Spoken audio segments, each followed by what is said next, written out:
আরব আমিরাতের কাছে সিরিজ হারের লজ্জা এখন বাস্তবতা, সাবেকদের কাঠগড়ায় পেসাররা।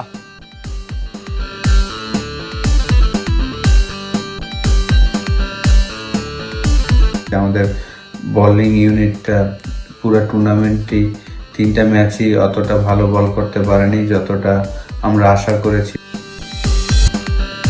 পাকিস্তান সফরে সেই মিরাজেই আস্থা বাংলাদেশের, ছিটকে গেলেন সৌম্য। পিএসএল প্লে অফে লাহোর কালান্দার্সে 3 বাংলাদেশি।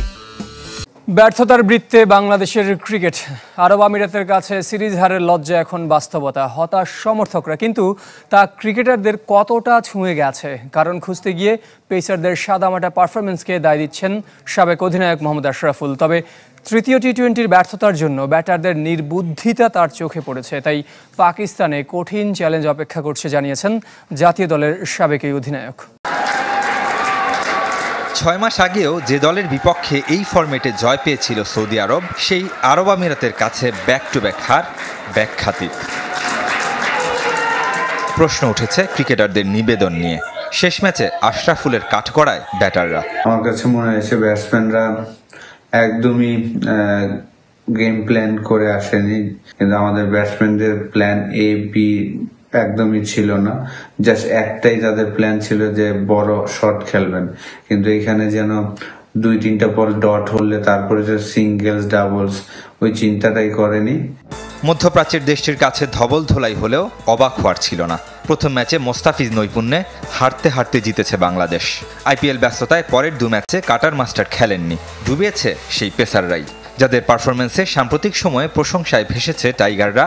সেই নাহিদ রানা, হাসান মাহমুদ, তানজিম সাকিবরাই ফ্লপ। আমাদের বোলিং ইউনিটটা পুরো টুর্নামেন্টই 3টা ম্যাচই অতটা ভালো বল করতে পারেনি যতটা আমরা আশা করেছি। সেকেন্ড ম্যাচে আমরা জিততে পারিনি। আমাদের 2টা genuine fast bowler Tanzim Sakib এবং নাহিদ রানা 2টা বোলারই অলমোস্ট 8 ওভারে 100 রানের মতন দিয়েছেন, যেটা আমরা আশাই করিনি। সঙ্গীন পারফরমেন্স, আত্মবিশ্বাস তলানিতে, অগ্নি পরীক্ষা হয়ে অপেক্ষায় পাকিস্তান সিরিজ। ইউএর সাথে সিরিজ হেরে যে এখন আপনি পাকিস্তানের সাথে সিরিজটা অতটা সহজ হবে না, কারণ সেম আমরা পাকিস্তানে যেয়ে খেলবো তো, এবং সেম প্লেয়াররাই খেলবেন। দলের একের পর এক ব্যর্থতায় ধীরে ধীরে ক্রিকেট থেকে মুখ ফিরিয়ে নিচ্ছেন হতাশ সমর্থকরা। বাংলাদেশের ক্রিকেটে সাফল্যই শেষ কথা, যার প্রমাণ মিলে এ দলে ও পেসারদের সমালোচনায় যখন সবাই মুখর, তখন নিউজিল্যান্ডের বিপক্ষে একাদশে মাত্র 1 পেসার। ব্যর্থতার দায় মেনে নিয়েছেন সাবেক ক্রিকেটার থেকে বর্তমানে কোচ হওয়া নাজমুল হোসেন। ভাগ্যের দিকে তাকিয়ে থাকা ছাড়া উপায় নেই। কবে ফিরবে টিম বাংলাদেশের সুদিন, সে উত্তর কঠিন থেকে কঠিনতর। যুক্তরাষ্ট্র, স্কটল্যান্ড, কানাডা, আইসিসির সহযোগী দেশগুলোর কাছে হারের তিক্ততা নতুন কিছু না হলেও এবারের বাস্তবতা ভিন্ন। ক্রিকেটারদের মতো ক্রিকেট বোর্ডের কোচিং স্টাফরাও নিচ্ছেন লজ্জার ভাগ। আমরাও যে আসলে কনসার্ন যে আসলে কখন আবার বাংলাদেশ ভালো, বাট আমি মনে করি ওদের এই জিনিসগুলো না চিন্তা করে ওরা আসলে এখন যে অ্যাজ এ প্লেয়ার হিসেবে বলতে পারে যে ওদের চেয়ে খারাপ কিন্তু আসলে কারো লাগবে না। ওরা যে অবস্থায় আছে এবং সবকিছু চিন্তা করে আমি আসলে ব্যাখ্যা দিতে পারবো না। যেহেতু আরব আমিরাতে বোলারদের ভূমিকা নিয়ে প্রশ্ন বেশি।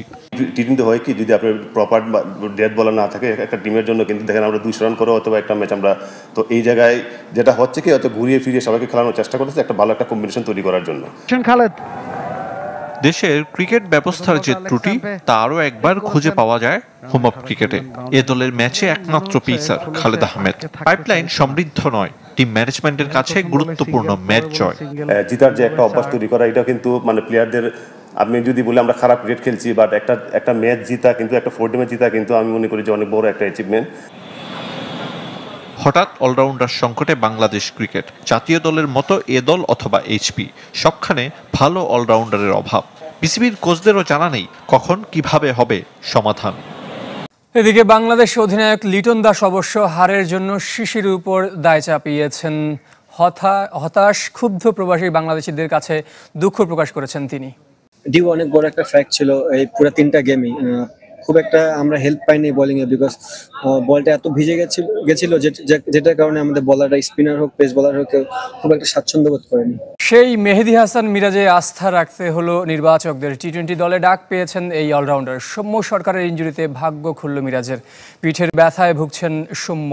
সুস্থ হতে 10 থেকে 12 দিন সময় লাগবে বলে জানিয়েছেন বিসিবি চিকিৎসক দেবাশিস চৌধুরী।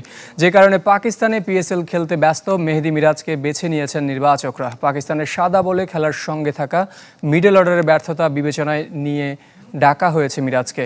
অন্য 2 ফরম্যাটে গুরুত্বপূর্ণ হওয়ায় টি-20 ফরম্যাটের জন্য মিরাজকে বিবেচনায় নেওয়া হয়নি বলে দল ঘোষণার সময় জানিয়েছিলেন প্রধান নির্বাচক।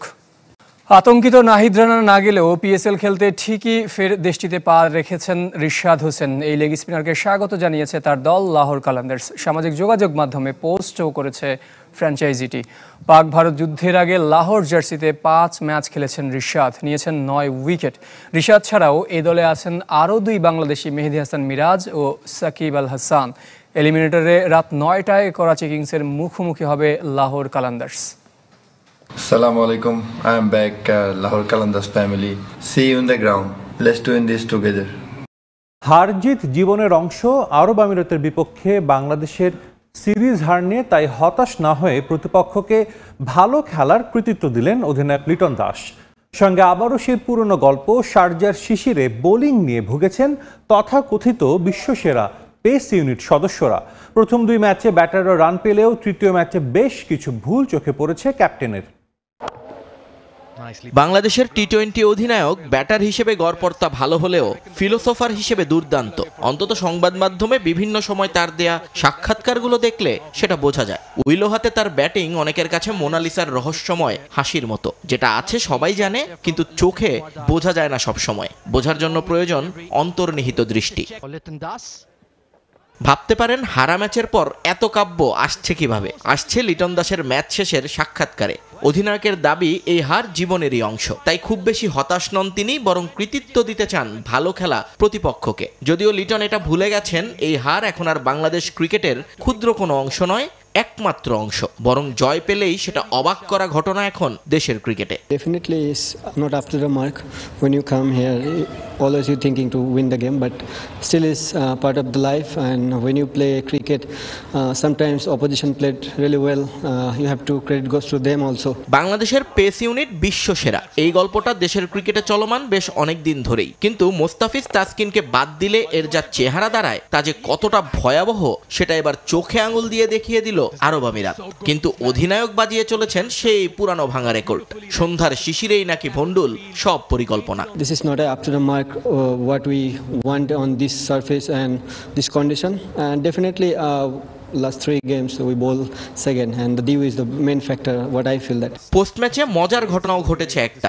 বাংলাদেশ অধিনায়কের কাছে সিরিজ থেকে পাওয়া ইতিবাচক কিছু জানতে চেয়েছিলেন উপস্থাপক, কিন্তু শুরুর কয়েক সেকেন্ড নামগুলোই মনে করতে পারছিলেন না লিটন। পরে তাকে ধরিয়ে দেওয়ার পরও খুব একটা সুবিধা করতে পারেননি ক্যাপ্টেন।